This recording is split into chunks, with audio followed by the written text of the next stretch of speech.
Bienvenue aux Petites Jasettes pédagogiques.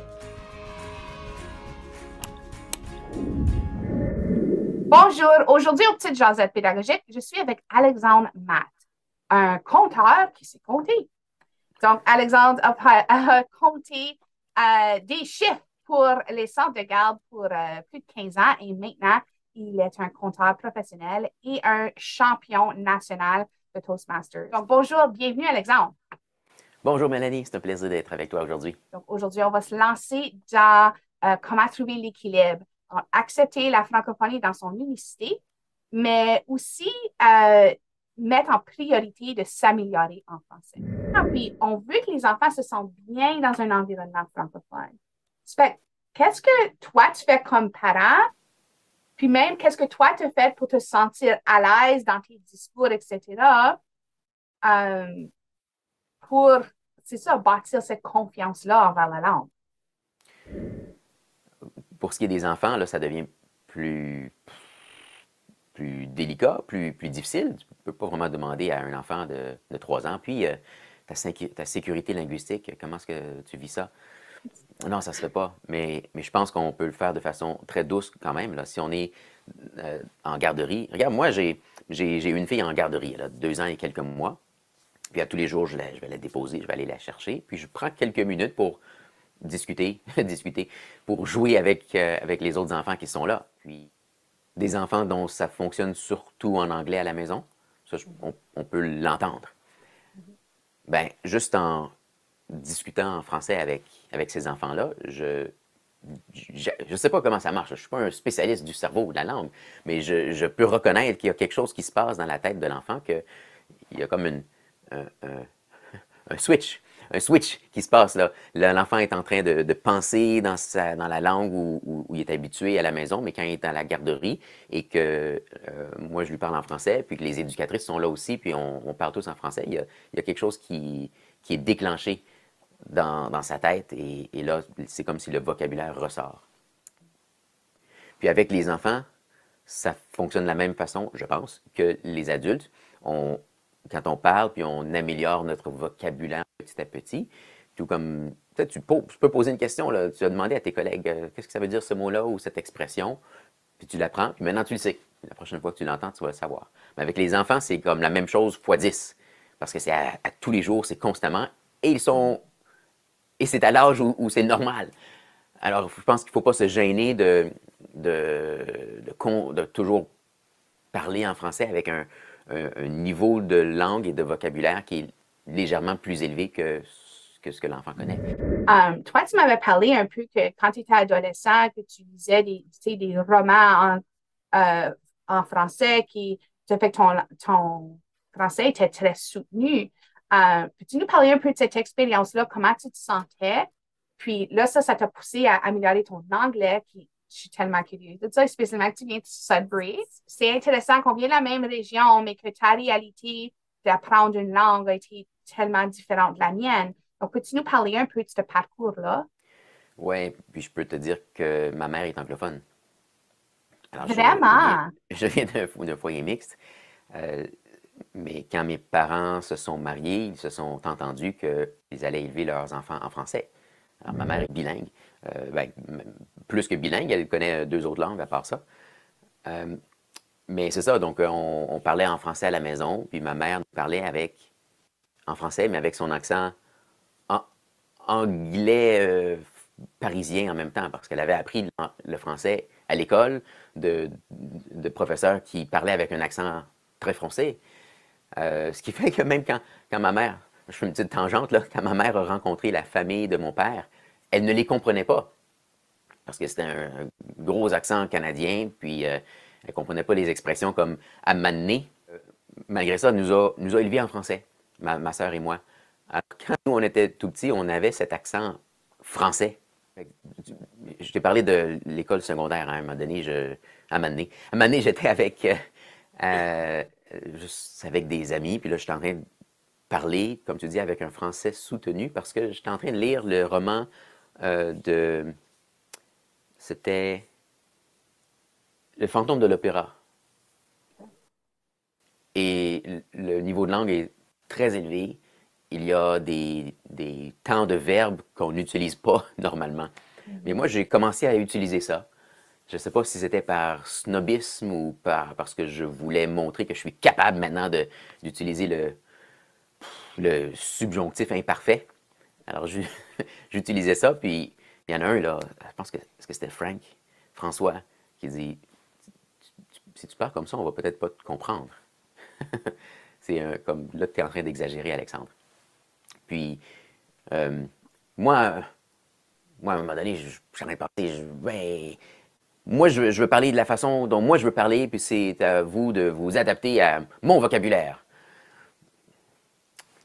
Là, j'allais un petit peu trop loin du juste milieu, je pense. Parce que Mhm. là, c'est comme si, à bien y penser, je faisais probablement exprès pour utiliser des mots et des temps de verbe que les autres n'utilisaient pas, juste parce que je pouvais. Tu sais, de me faire dire ça par François, Frank, on l'appelle juste Frank. Euh, il, il m'a fait comprendre que je n'étais pas en train de me faire des amis en faisant ça. Bon, alors c'est comme un jeu de yo-yo ou comment Mhm. ça s'appelle? Saut à la corde? Ouais, c'est Quand ça. Ouais, tug of on essaie- war. il y a un tug of war quand tu tires Tug of des deux war. côtés pour arriver dans le milieu, puis si tu tires trop fort, tu lâches trop, ben tout le monde perd. Ben, qu'est-ce qu'il y a une Mhm. équipe qui gagne, là, mais le jeu est fini.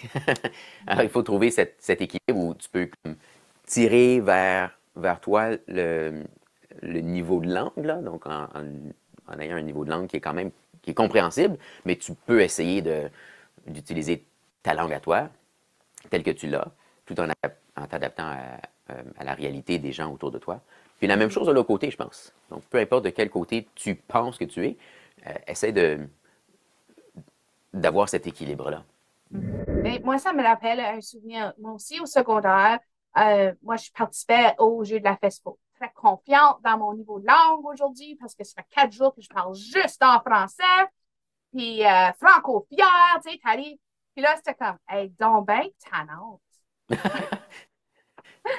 Ça fait, tu sais, autant que j'arrivais avec mon énergie, en rien de temps, ma flamme, elle s'éteindait. Je Mm. peux répondre en français si quelqu'un me pose une question en anglais, parce que je sais qu'ils comprennent, puis je sais, puis si eux sont pas rendus là, c'est pas grave. Faut juste que je m'inquiète de moi. Mais c'est pas facile. Quand tu as la pression des pairs, tu as 15-16 ans, le monde te dit que tu es tannante ou que tu te feras pas des amis en parlant comme ça. Mhm. Euh, tu veux, tu veux éteindre cette flamme-là. Tu veux retourner à tes vieilles habitudes parce que c'est juste plus facile. Puis je pense que ça vient à ça comme rôle de parent. C'est la même chose que moi, j'y tiens. C'est important pour moi que tu me parles en français, que moi, je te parle en français. Mais il y a encore un juste milieu à trouver en accepter qu'on me parle en anglais ou est-ce que je le corrige ou est-ce que je dis non, à maman, tu me parles en français. Tu sais, ça fait que j'ai eu un cheminage à faire avec cette relation-là avec mes enfants. Donc, à titre de parent, quelle est ton expérience? Maintenant, en tant que parent, on n'a pas besoin d'avoir ce règlement-là, du moins pas jusqu'à maintenant, mais mes plus vieilles ont presque 10 ans, et parce que tout s'est passé en français à la maison, et parce qu'elles ont été chanceuses, ou nous avons été chanceux, que depuis l'entrée en maternelle jusqu'à maintenant en cinquième année, nos filles ont un noyau d'amis qui viennent en fait de nos amis. On a tous décidé ensemble d'envoyer nos enfants qui avaient le même âge à l'école en même temps. Et on est tous des foyers unilingues francophones. Alors, toutes ces filles-là se parlent seulement en français, puis la- dans ce groupe-là, il n'y en a pas une qui peut soutenir une conversation en anglais, même Wow, rendue à cet âge-là. Puis ça me surprend, parce que comme tu disais, on comme le dit l'attrape. le proverbe, l'anglais s'attrape. Je pense que ça s'attrape seulement dans certaines circonstances. Moi, à un moment donné, j'imagine autour de 15-16 ans, j'ai j'ai pris cette décision de parler seulement en français à la maison. Parce que jusque-là, je parlais probablement majoritairement en anglais avec ma mère. Je ne sais même pas si elle s'en rappelle. Parce que maintenant, je lui parle surtout en français. Parce que j'ai décidé, puis c'était probablement au retour des Jeux franco-ontariens aussi, là, en 11e ou 12e année, où je disais, attends, il me semble que je peux avoir un impact positif à la maison, puis à l'école. Maintenant, je parle seulement en français. Il n'y a aucune raison de parler en anglais à l'école, sauf dans le cours d'anglais. Alors, jusqu'à l'âge de 15 ans à peu près, parce que c'était cool, c'est la chose à faire, c'est important, si tu veux avoir des amis de parler anglais, ben, je parlais en anglais. Mais quand j'ai décidé consciemment, non, non, maintenant, je parle en français, presque peu importe les conséquences. C'était quoi les conséquences? Les gens, les jeunes autour de moi ont commencé à me parler en français aussi. Parce qu'ils ont, Oh. tu sais, tu vois, puis je vois ça souvent entre des personnes, quelqu'un qui est parfaitement bilingue, se tourne vers un ami, c'est en anglais, se tourne vers un autre ami, c'est en français, parce qu'il y a, Ouais. tu as comme cette relation avec quelqu'un et un lien avec la langue, avec la face de quelqu'un. Ouais. Ben, ma C'est ta face, langue de relation. Il y a toute une théorie là-dessus.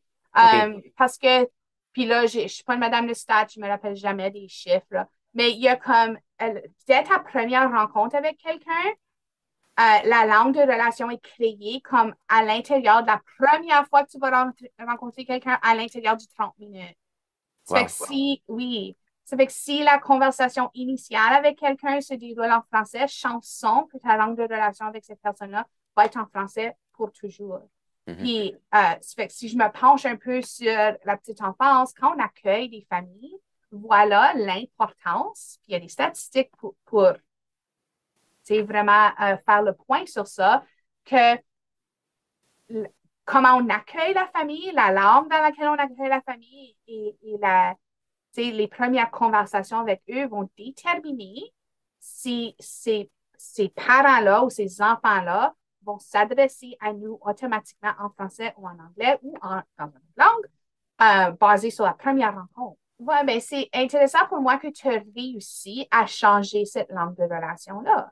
Parce que quand tu as fait le choix conscient de je vais maintenant parler en français, ta langue de relation avec tes amis était déjà établie. Puis si Oui. cette langue de relation-là était l'anglais, tu dois avoir travaillé fort pour changer cette langue de relation-là. Ouais, ben, je me rappelle avec un en particulier où c'était toujours en anglais que ça se passait.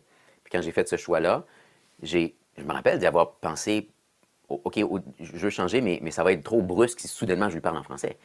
Alors, qu'est-ce que j'ai dit quelque chose comme quand je vais le saluer, tu sais, on se voit d'abord, puis on était dans le cours de musique ensemble. On jouait tous les deux la trompette, alors on était toujours assis un à côté de l'autre. Puis j'ai pensé, OK, quand je le vois pour la première fois le jour dans le cours, je vais lui adresser la parole en français. S'il me répond en anglais, je vais peut-être continuer en anglais. Mais, mais je commençais toujours en français. Puis éventuellement, je pense que je suis allé à une autre étape où j'ai dit, ben, même s'il me répond en anglais, je vais continuer en français. Puis éventuellement, ça s'est passé tout en français. Tu sais, il y a moi, il y a peut-être deux autres là, qui avaient ce genre d'influence. Simplement, c'est simple, hein? C'est juste parce qu'on parlait en français avec tout le monde, les autres nous parlaient en français. Alors, tu sais, imagine d'avoir un noyau de jeunes dans chaque école qui prennent cette décision-là. Ben, autour d'eux, ça va se parler en français tout le temps. Petite influence sur un noyau de personnes autour d'eux, ben, il y en a plusieurs qui pourraient faire ça tout partout, Ben, là. c'est très intéressant ce que tu dis. Imagine si on avait un noyau comme ça dans toutes nos écoles. Ben, je pense que Mais la FESCO là, fait un excellent travail à faire ça parce que toi, tu l'as vécu, oui. tu reviens de là puis tu veux juste parler en français tout le temps. Alors, si on peut continuer à avoir des activités puis des expériences de même, ça peut seulement aider. Ben là, tu me sèmes l'idée de, tu sais, comment faire ça en petite enfance. Qu'est-ce qu'on peut mettre en place pour créer ces noyaux-là dans chacun de nos centres et dans chacun de nos écoles. Fait Puis, que là, tu ça, sais, moi, on parle de juste milieu depuis le début, là. Puis, je ne sais pas si nous, on l'a trouvé. Puis, peut-être pas. Parce que là, je me rends compte, mes filles vont avoir, dans quelques jours, elles vont avoir 10 ans. Puis, elles sont pas à l'aise et même parce qu'incapables d'avoir une conversation en anglais. Donc, si elles vont dans la rue, elles ne peuvent pas parler avec les enfants qui sont anglophones de l'autre bord de la rue. Là.